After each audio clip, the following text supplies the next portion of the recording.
Welcome to Tiffany Meier Tonight. President Trump saying talks with Iran continuing after a weekend of stalled negotiations and fresh strikes. Posting today on Truth Social, talks are continuing at a rapid pace with the Islamic Republic of Iran. Thank you for your attention to this matter. The president also saying Israel and Hezbollah agreeing to dial back fighting after he stepped in, posting, "I had a conversation with Bibi Netanyahu today, asking him not to go into a major raid of Beirut, Lebanon. He turned his troops around. Thank you, Bibi. I also had a conversation with representatives of the leaders of Hezbollah, and they agreed to stop shooting at Israel and its soldiers. Likewise, Israel agreed to stop shooting at them." Let's see how long that lasts. Hopefully, it will be for eternity. President Trump's posts following Israeli strikes on southern suburbs of Beirut and as Hezbollah launched rockets at northern Israel. So where are we after a whipsaw day of messaging from the region? Joining me now with more, Emel Akan, senior White House correspondent for the Epoch Times. Emel, thank you so much for joining us. Great to see you. Can you walk us through the latest developments here?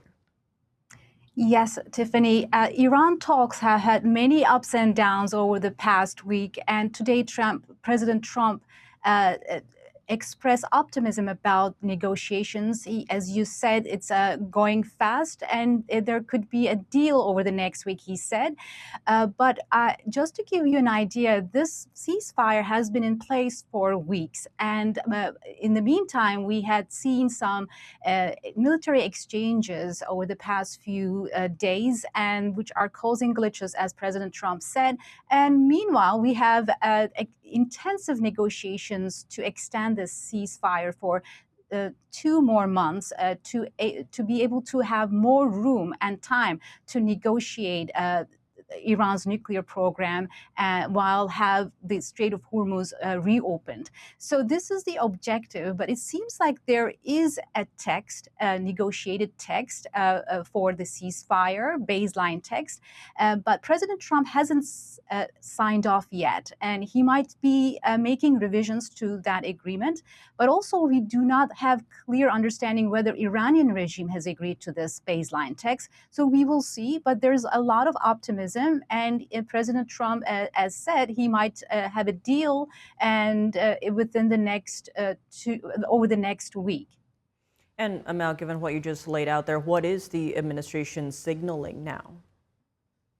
Well, last week we had a lot of interesting information coming from the vice president's office. There were speculations that the vice president could travel to Iran immediately to sign, Pakistan to sign a deal. And there were a lot of questions about it because there were the vice president's team traveled to Europe, reportedly traveled to Europe to be able to prepare another round of talks, set up in Pakistan. But that never materialized. I think it's important to highlight there are a lot of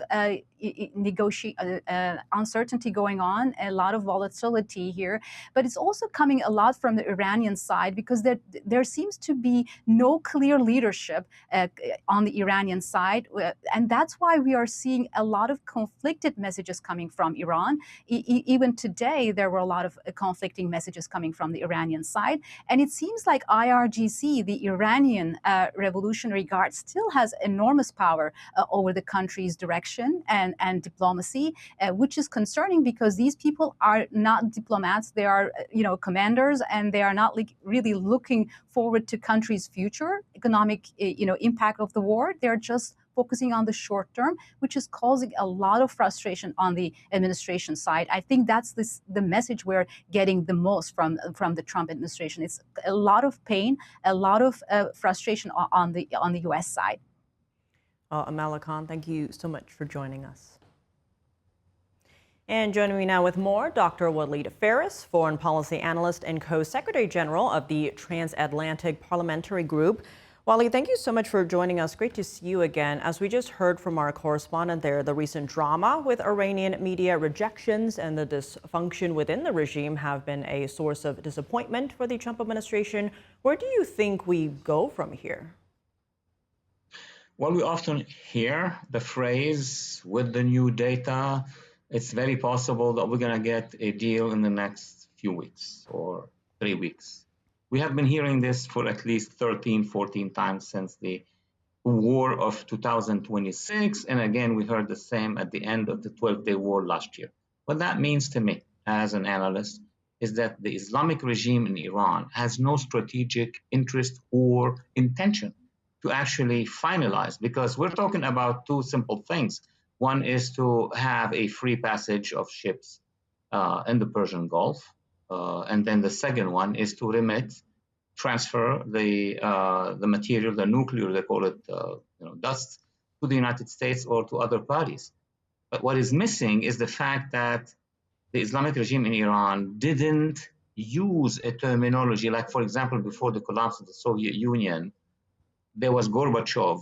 They spoke about glasnost, perestroika. I mean, the world was ready for a change. That change, we haven't seen it internally inside the regime. And third, they have not started the process of disconnection with the militias. These are the demands of the United States. So prior to that, before that, what we're getting are signals that we are ready for negotiations, but not the heavy signals that we'll be waiting for. That's with regard to the regime. Of course, Hezbollah and Israel have a replica of this. And given the strikes in Beirut against Hezbollah put a wrench in the talks and how quickly President Trump spoke with both sides and resumed negotiations with Iran, how are you reading all of that? I'm reading that the president wants calm everywhere. He is linking Lebanon's events or the resolution in Lebanon to what the regime has asked him to do if he wanted to have a deal with the regime. So it's like an 8. Tehran tells Washington, okay, we can negotiate, but you have to stop Israel from continuing the battlefield in Lebanon. Otherwise, we're not going to give you a draft. We're not going to give you any deal. And the priority for the president, for the White House, is to have the deal for Iran first. And of course, he could put pressure on his ally, Prime Minister Netanyahu, to stop. The problem in Lebanon is that if Israel freezes its action against Hezbollah, Hezbollah can prepare for a second round, for even a possible 7 of October, another 7 of October. We don't have the same geopolitical situation. The United States is far away. It's much bigger and stronger. And Israel, every 1 inch move by Hezbollah is a problem. But, of course, Prime Minister Bibi Netanyahu promised the president that if Hezbollah doesn't really either prepare for war or launch war, then he would be willing to do a ceasefire. I am not sure if it's going to really work in Lebanon at this point in time. And President Trump did say he thinks we'll have a ceasefire to reopen the Strait of Hormuz by next week. How confident are you that we could see that, and what would we see in that deal? We could see that, yes, it's in the hands of the regime. I mean, if the regime obtains what they want, and more of what they want is basically enough time, their strategy is now clear. They want to gain as much time. They're going to promise many things, deliver maybe nothing or little, because some analysis came probably from the United States, from some of their friends in the United States, telling them that eventually the Trump administration doesn't have all the time on Earth, because by July, our whole politics scene, especially that we have the midterms, and midterms is not just one candidate, the president, it's hundreds of candidates. So probably Tehran is waiting for that. And there could be another arm, the intelligence arm of the regime and the security plans that they have inside the United States or elsewhere. Very complex situation, but you have a consensus among analysts now that the prime goal of the regime is time. The prime goal of the president is a deal. As you mentioned, quite complex here for sure. Dr. Walidah Ferris, thank you so much for joining us. Thank you for having me.